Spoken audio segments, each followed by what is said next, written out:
su sangre pudo haber tanta. Hermanos, hermanas, damos gracias al Señor por este tiempo que tenemos para compartir algo de la historia, algo de lo que es nuestra herencia wesleyana a propósito de esta celebración en el mes de mayo y este 24, que es precisamente una fecha clave. Pero yo sé, siempre estamos nosotros atentos a este día tan especial en una pequeña calle en Aldersgate, allá en Londres, Inglaterra, ¿no? Cuando Juan Wesley sintió un extraño calor en su corazón. Pero yo quisiera en este tiempo, en este momento, llevarles a una fecha más, que también es importante, que también cobra un valor especial por lo que va a suceder. Me refiero al 2 de abril de 1739. Yo creo que algunos de ustedes ya lo recuerdan. Ese 2 de abril de 1739, el acontecimiento se da en Bristol, ¿no? Y Wesley fue invitado por su amigo Whitefield, un compañero de la universidad en Oxford.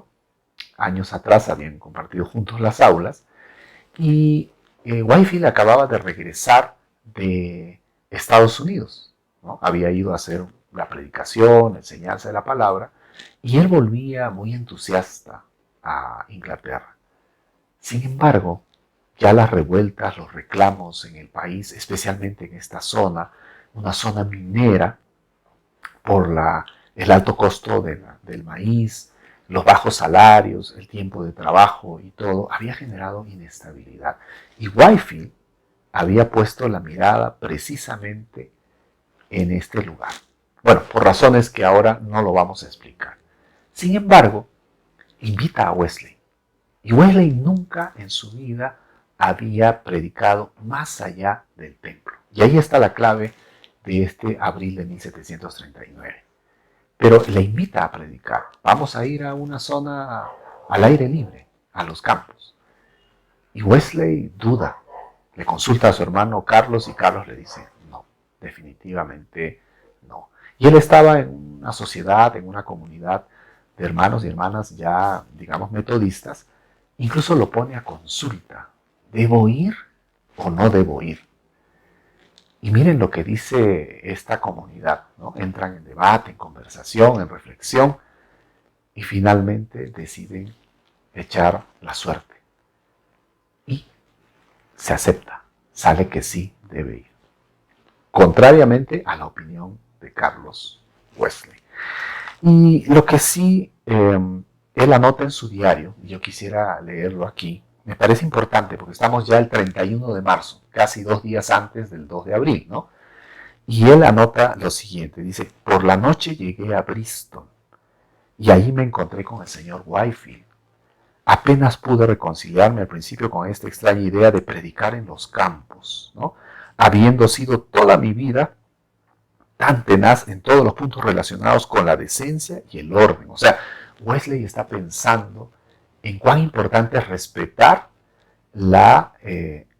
digamos, las reglas, los criterios, ciertos esquemas que están dados. Y lo que pone al final es algo que yo quiero subrayar y quisiera que ustedes lo recuerden conmigo también. Y he llegado a pensar que la salvación de las almas es casi un pecado si no se hubiera realizado dentro de una iglesia. Miren, es casi un pecado predicar la salvación si no es dentro de una iglesia. Y el 2 de abril, por primera vez, Wesley rompe esa barrera, trasciende esa frontera, en medio de sus dudas, de sus temores, de una consulta que hace a una comunidad de la que él es parte. Y curiosamente, hermanos y hermanas, él predica sobre un texto que también tiene que ver con trascender nuestros límites, ir más allá de lo que nosotros imaginamos. Lucas capítulo 4. Ustedes saben que ahí se relata la llegada de Jesús a una sinagoga en Capernaum y Jesús lee las palabras del profeta Isaías donde dice, el Espíritu del Señor está sobre mí por cuanto me ha encargado de llevar las buenas nuevas a los pobres. Y tengo que hacer esto, esto y esto. Y al final termina diciendo, proclamar el año agradable del Señor, que es el jubileo, el año de locura. 2 de abril de 1739, y miren, Juan Wesley termina diciendo ese 2 de abril, cuando acaba esta jornada donde predican ante 3,000 personas en la calle, ahí en Bristol, en las zona minera, donde hay gente que está con todo el deseo de escuchar la palabra del Señor. Dice, a las 4 de la tarde, de la fecha que ya hemos mencionado, decidí ser más vil, ser más malo. He roto los esquemas que tanto he cuidado durante mucho tiempo, podríamos decir, y proclamé en los caminos las buenas nuevas de salvación desde una pequeña eminencia en un terreno contiguo a la ciudad a unas 3,000 personas.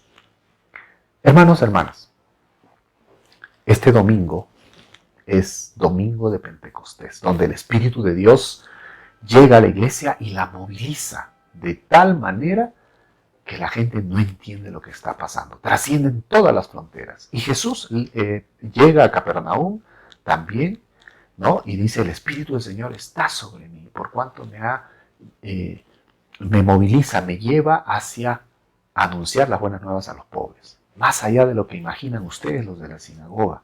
O sea, nuestra fe y nuestra religión no debe ser un límite para llevar adelante la proclama del reino de Dios. Y Juan Wesley, en ese año 1739, rompe, trasciende las barreras. Y varios historiadores dicen, y estudiosos de la vida de Wesley, que esta también es una fecha muy importante en el nacimiento del metodismo.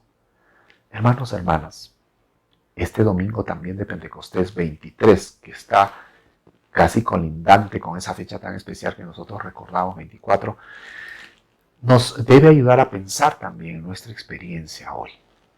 Sabemos la historia, conocemos estos datos, pero ¿para qué nos sirve? Hermanos, no solo reafirmamos nuestra identidad como herederos de Juan Wesley y de todas esas cosas que el Espíritu de Dios hizo a través de nuestros hermanos y hermanas, pero hoy el Espíritu de Dios se sigue manifestando, sigue movilizando a su iglesia, y nosotros tenemos la tarea de continuar anunciando ese reino de Dios. ¿Cuáles son los límites, las barreras que nosotros ponemos hoy como iglesia para que esa misión llegue lo más lejos posible? ¿Cuáles son nuestros esquemas mentales que todavía nos limitan y nos aferramos? Dejemos que el Espíritu del Señor también nos use como instrumentos suyos. Vivimos en una pandemia, un momento duro y difícil, no solo en la historia de nuestro país, sino en la historia del mundo entero. Y no sabemos cuándo va a terminar. O nos estamos preparando para un modo de vida diferente.